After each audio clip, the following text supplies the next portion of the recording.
আসসালামু আলাইকুম। আমাদের চ্যানেলে আপনাদের সবাইকে স্বাগতম। আমাদের চ্যানেলে আমরা জমি জমা ও বিবাহ সংক্রান্ত বিভিন্ন আইনি সমস্যা ও এর সমাধান নিয়ে আলোচনা করে থাকি।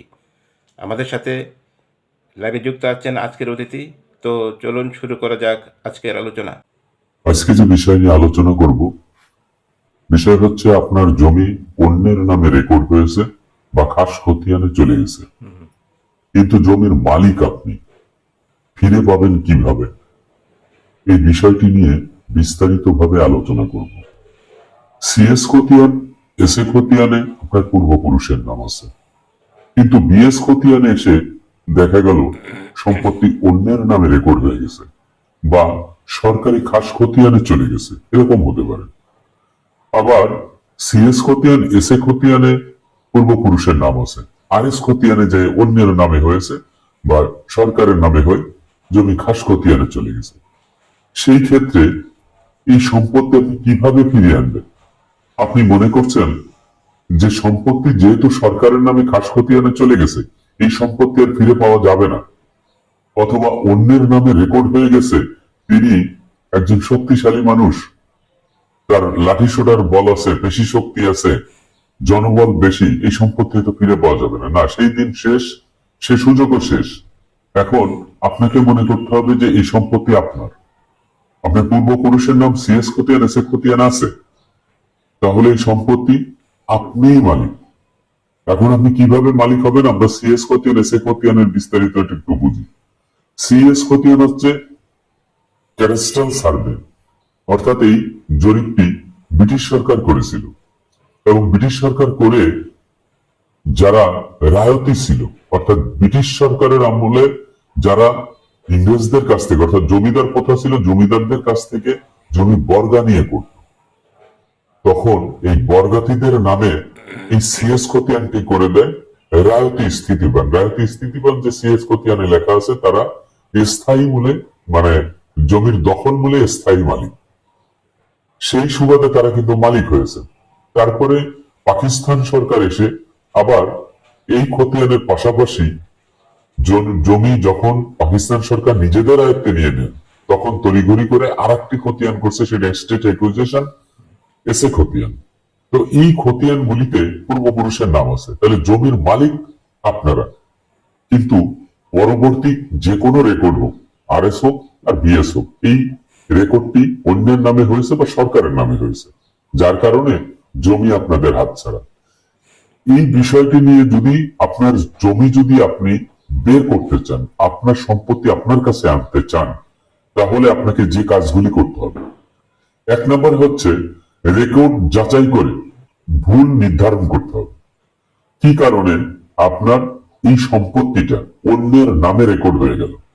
হতে পারে পূর্বপুরুষরা সম্পত্তি বিক্রি করে গেছে, হস্তান্তর করে গেছে, যার নামে রেকর্ড হয়েছে তার নামে দলিল আছে, হয়তো আপনি জানেন না। পুরাতন কাগজ খুঁজতে গিয়ে আপনি সিএস খতিয়ান, এস এ খতিয়ান পেয়েছেন, সেই সুবাদে আপনি জমির মালিকানা দাবি করতেছেন। সেই জন্য আপনাকে আগে খুঁজে বের করতে হবে যে কি কারণে অন্যের নামে রেকর্ডটি হলো, সেটি আগে ফাইন্ড আউট করুন।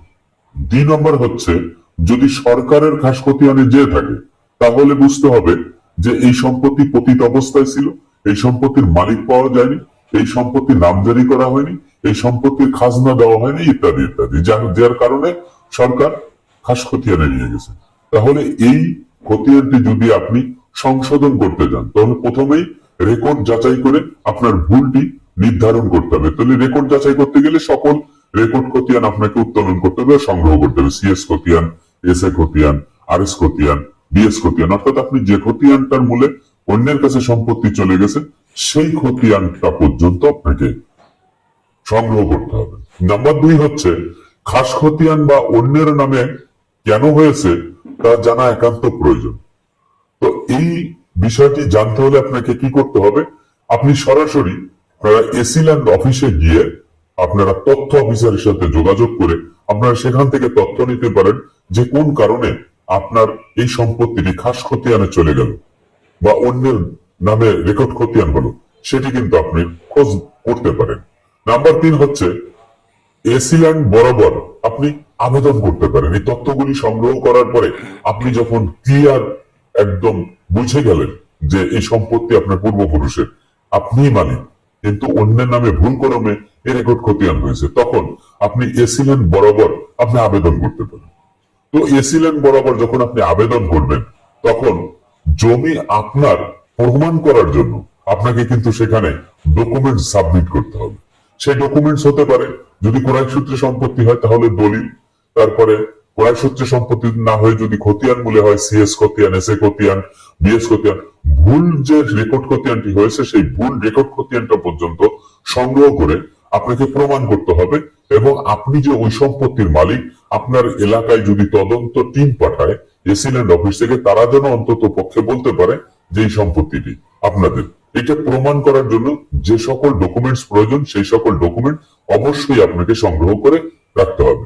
5 নম্বর হচ্ছে এসিল্যান্ড কর্তৃক সার্ভেয়ার তদন্ত করবে। এসিল্যান্ডের কাছে দরখাস্ত করার পরে এসিল্যান্ড যখন একটি তদন্ত টিম পাঠাবে, সার্ভেয়ার পাঠাতে পারে, তহসিলদার যেতে পারে, যারাই যাক, যাওয়ার পরে এলাকায় তদন্ত করে আপনার সীমানা পিলার আপনার দখল ছিল বা আপনার দখলে আছেন, আশেপাশে লোকজনের কাছে শুনে মূলে তারপরে একটি প্রতিবেদন দাখিল করবেন। এই প্রতিবেদনটা যে দাখিল করবেন, এই দাখিলের তিনি আপনার নামে রেকর্ডটি সংশোধন করে আপনার নামে দেওয়ার জন্য সুপারিশ করবেন। এটা কিন্তু 100%। এখন দেখা গেল যে এসিল্যান্ড সমস্ত সুপারিশ দেখলো, দেখে আপনারটা সংশোধন করে দিল। এমনও তো হতে পারে যে আপনার সবকিছু দেখে একটি প্রতিবেদন দেওয়া হলো, সেটাতে সুপারিশ করে না, এবার সুপারিশ করলেও এসিল্যান্ড সেটি গ্রহণ না করে আপনাকে সংশোধন করে দিল না। তাহলে কি আপনি ভরকে দেবেন? আপনি পিছু হেঁটে চলে আসবেন? না, সর্বশেষ যে জায়গা সেটি হচ্ছে বিজ্ঞ আদালত।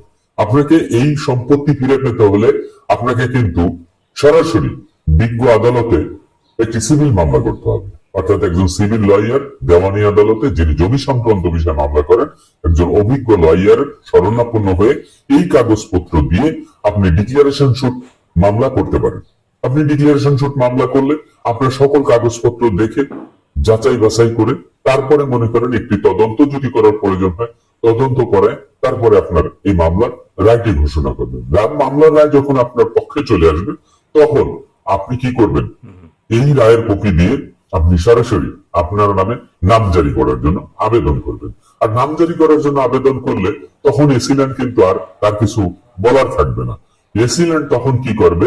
ওই যে পূর্বে রেকর্ড যাদের নামে হয়েছে, সরকারের নামে বা অন্যের নামে যদি হয়, তাহলে সাথে সাথেই সেটি কিন্তু তিনি সংশোধন করে আপনার নামে নামজারি করে দিবেন। আর সরকারের নামে যদি হয়ে থাকে কাজ খতিয়ানে, তাহলে ডিসি বরাবর হয়তো সেটি পাঠাবে।